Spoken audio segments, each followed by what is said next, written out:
1700 hours, 26 September 2025. Sa kasalukuyan guys, ganito ang lagay ng panahon ngayon dito sa Maynila.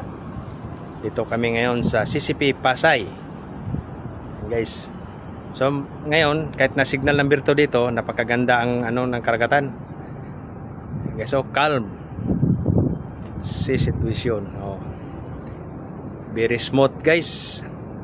At magpasalamat tayo sa Diyos Ama sa langit na kahit na signal ng birto dito, hindi gaanong pinalakas ang ulan.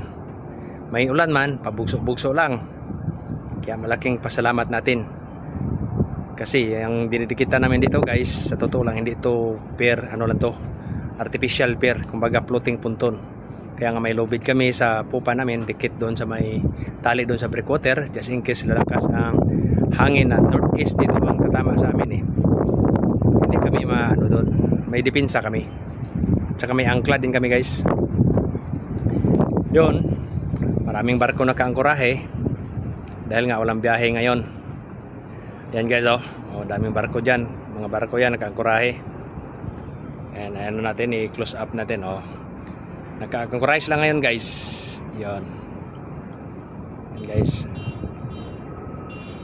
yun pa, nakaangkorahe lahat.